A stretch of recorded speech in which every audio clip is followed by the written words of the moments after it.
Hi guys, I'm James and welcome to my journal. And today we're going to be doing a reading because this is episode 8 of our series. And here we have the different characters. We have the 3 characters that we rolled up last time. This is a fantasy run, which is different, more upbeat. Yay!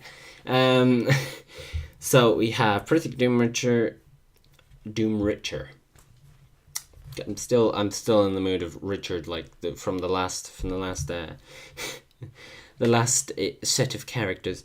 Prithik Doomwhisper, who is aggressive, creative, clever, and setting is the dungeon. I don't believe we actually rolled a setting because I have the things here and I couldn't find the actual setting, so I don't think we rolled a setting. So I just went for a dungeon because it was like, oh well, it's fancy, it makes sense. So we're in a dungeon setting. There you go, and they're kind of trapped in there by their own intrigue. That's kind of the idea. Then we have George, who is clumsy, thoughtful, gleeful, and is also in a dungeon. And then we have Shira Slitthroat, gleeful, cruel, psychotic, and also in a dungeon. And the psychotic side of things is just she's an assassin. That's basically what that means. Because I'm not doing another psychotic run, and that's fair. So these are our 3 characters. It's going to be a bit whimsical, a little bit whimsical. We have Prithik Doomwhisper. We have George, which is kind of Lord Brain's accent, but made even dumber. And then we have Shira Slitthroat, like this. I'm not very good female voices because, I'm a male and my voice is broken, very much so. But I'll be doing my best to do a female voice for her. And then we have George and Prithik. Yay! Okay, so with that being said, let's get on with it. But when I think whimsical, slightly, what you must imagine my writing style is kind of like serious, but every now and again you have a bit of a joke, just kind of thrown in there subtly, but that would be in like a long period of time to kind of introduce a character in the funny way, so it makes it more rememberable, more memorable. That's the word. But it's kind of compressed down into a short story, whereas it would normally be a few chapters worth of jokes in here, is what's in here, but it's kind of like compressed into a short story. So, we get the sense of character across in a shorter space of time. So it's quite whimsical, whereas it would normally be slightly more serious, with a bit of whimsical stuff thrown in. As I say, it's a bit more whimsical than it would normally perhaps be for my writing style, but there you go. We're going to try it out. It's nearly 4 pages long, so it's a slightly longer one, probably going to be a 17-18 minutes video. We're 3 minutes in already, so probably a bit more. Borderline 20-minute video, but that'll be that. So, yeah, anyway, without further ado, let's get on with the video. Oh, the reading.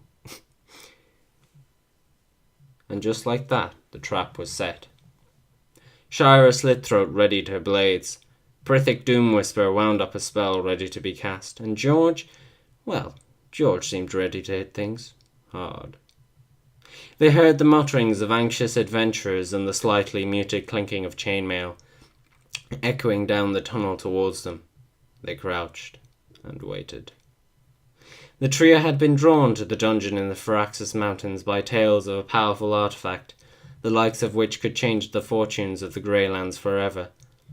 With it, they could become the leaders of armies of undead, and they could quite possibly even take over the entire world.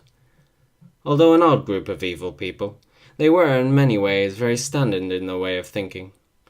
Take over the world, and see what happens next. First came the rogue, the scout of the adventuring party. He was quickly dealt with, Shira doing what she does best before pulling him towards the alcove in which she was hiding. Next came the fighter, clad in studded leather with chainmail beneath. He strode forward purposefully. Beside him, stood a wizard casting a fine trap spell. Would they be noticed? Probably not. The way such spells worked was that the wizard would search for traps ahead of him, but only certain types of traps. There were mechanical and magical. The spell searched the surroundings for mechanical contraptions placed with malicious intent. Shire and Prithik would certainly stood where they were with malicious intent, but as they were not mechanical, they oughtn't to be noticed. However, a particularly powerful wizard would be able to sense malicious intent without a contraption. Magic was a weird thing. As it happened, this party wasn't particularly powerful. The fighter was a human, whose broadsword was about the only broad thing about him, and it was clear that the wizard had no clue what was laying just ahead. Still, a wizard was a wizard, and had to be dealt with fast. Prithik leapt out from hiding and sent bolts of necrotic lightning arcing through the air and striking the wizard. All of them hit, breaking the wizard's concentration and leaving him temporarily stunned as his muscles seized up. Seeing this, the fighter charged towards Prithik. It was the last mistake he'd ever make. Suddenly George leapt out from behind Prithik, giant battle-axe already raised, and brought it down in one mighty blow, cleaving through the man's skull and leaving his chest, for the most part, in half. George ripped the blade free, leaving the fighter's corpse fall to the ground before roaring deafeningly loud. Half orc, half troll, George stood at an impressive 7'2", was broader than most doorways were wide, and boasted muscles that made melons pale in comparison. Yet for all his size, his brain was truly minuscule. A ranger shot an arrow through the thin piece of fabric that held the cloth over George's chest, revealing a well-toned muscular frame, solid and unforgiving. George glared at the ranger, then growled. The ranger turned tail and ran. George surged forward in lumbering yet surprisingly fast strides. He pinned the wizard to the floor whilst Prithik kept shooting lightning at him. Eventually the wizard was slain, and Prithik closed his eyes in pleasure as a part of the man's soul found its way to him, offering healing. "Quick and easy, just the way I like it," Shira said, smiling, holding up a trinket she'd stolen from the rogue's corpse. It was gold and shiny, the way all stolen trinkets ought to be in her opinion. After all, you end up going through so much effort to get them. If most trinkets were just made of something as plain as oak, there would be no point. Prithik sifted through the wizard's belongings, finding a bunch of clutter, some of which was magical, most of which were not. Nothing interesting, other than food, which at the end of the day was why they had set up the ambush in the first place. They were low on supplies as they had not fully appreciated the sheer size of the dungeon. The problem was they weren't even in the actual dungeon itself. At this point they were still in the natural cave system that led to the entranceway. Lost in his calculations of how long their rations would last along with the newly found scraps of food, Prithik didn't notice George trying desperately to put on the red cloak the now dead wizard had been wearing. It had a very weak magical trace, with faded protection runes embroidered on it. It was such a measly excuse for a cloak of protection that Prithik had simply ignored it, focusing more on what was in the cloak's many pockets.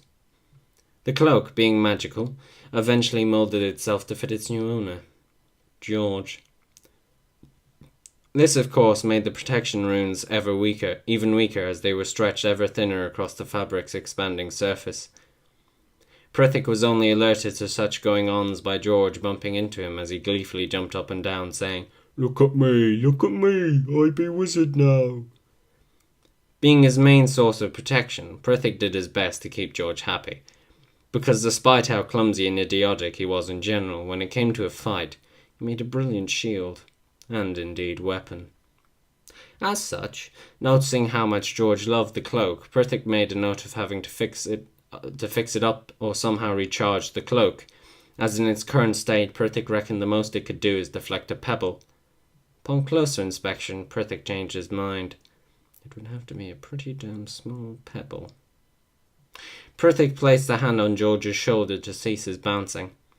Squinting only slightly, he deciphered that judging by the amount of thread embroidery, for the cloak to be able to deflect any meaningful blow, the wearer would have to be roughly the size of a gnome. Prithik tried to take in George's anatomy in one glance and found he had to lean back quite a bit to do so. It would be fair to say that Prithik was slightly overfaced by the task he was about to be undertaking, as George was about as far from the size of a gnome as one could be. Seeing how hard Prithik was focusing, Shara couldn't help but comment. It's not like it's the first time you've seen this oaf. In fact, you've seen the oaf in more ridiculous clothing before. What? Prithik asked, shaking his head as he switched to focus on what Shira was saying. You've seen George before, Shira replied, deliberately drawing out her speech and looking at Prithik as if he was stupid as well, George. Yes, I have, Prithik snapped back.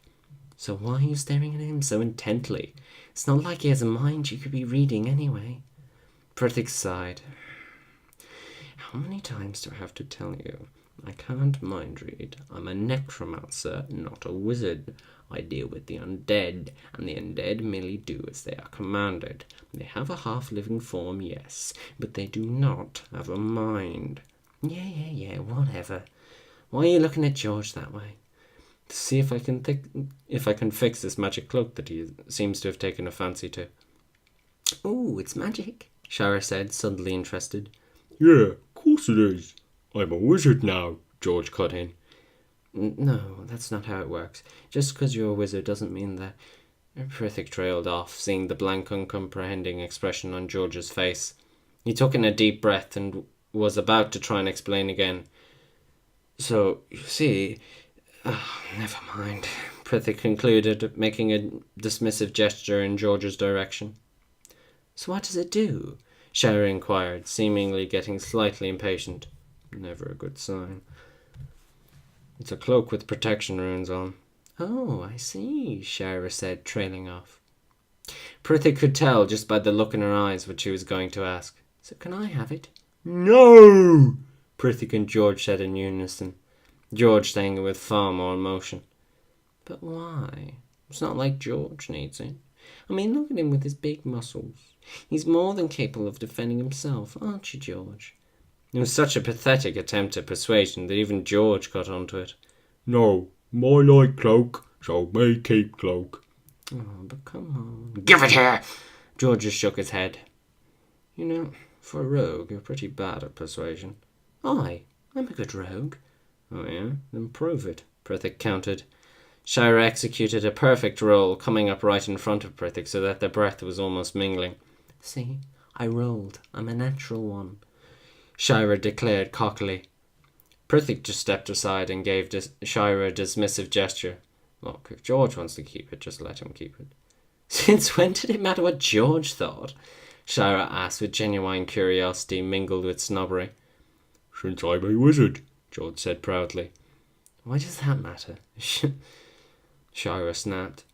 Cause wizard always make choice. Since when? Shira asked, her face contorting into something akin to disgust. Since ever. Prithik here is a wizard, or he always make choice. I'm not a wizard. I'm a necromancer, Prithik muttered doomishly. Shira smiled and snorted a bit. That was until she realised that George was implying Prithik was the one in control. I'm the one that gives the orders around here, she yelled. It was Prithik's turn to smile and snort a bit. Shara then turned and glared at him. Prithik glared right back. They were odd glares, however, as they were both glaring whilst desperately trying not to burst out laughing. After a short while they broke eye contact and silently agreed to drop the topic of the cloak and to just continue on their journey in silence. You see, when it comes to the evil side of society, you must either laugh sarcastically or say, "Mwahaha." The reason being, genuine laughter is a good thing, and therefore it's frowned upon. As the trio continued further down the tunnel, they found odd fungal plant growths, seemingly of a magical nature.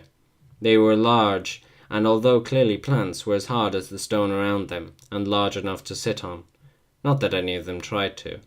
Even George. The fungus seemed to grow in clusters, and only where a small trickle of water ran along the edge of the cave. The water seemed to come from the ceiling, where a stalactite acted as a broken tap, water constantly plop, plop, plopping from the ceiling, filling the silence. Further down, the small trickle merged with 3 underground streams. Here, fairy-like creatures fluttered about, making small but horrendously annoying squeaking noises. They came across a large group of them that seemed to follow them around, gingerly at first, But soon they were being swarmed by the creatures, blobs and streaks of pink. They made the already shoddy field of vision produced by the magic ball of necrotic energy even worse, the purple glow of the magic orb merging with the pink to cause a dizzying display. Immediately, Prithik began zapping them with lightning, using their measly souls to heal him back to full health. He'd been suffering from relative happiness for a while now. It felt good to be healed. Shara began slashing at the swarm with her daggers, which was as ineffective as one may imagine. Then George, in typical George fashion, began to smile at them and giggle every now and again, a deep, guttural giggle. It wasn't long before he started clapping at them in an attempt to catch one. Eventually his huge hands managed to catch one unawares. George let out a brief "Yee!" before opening his palm and realizing the creature was nothing but a splatter of blood.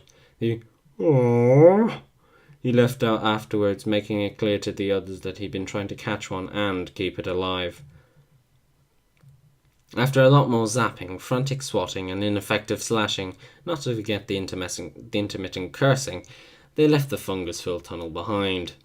After about 5 minutes, the fairies gave up on the adventurers and returned to their homes.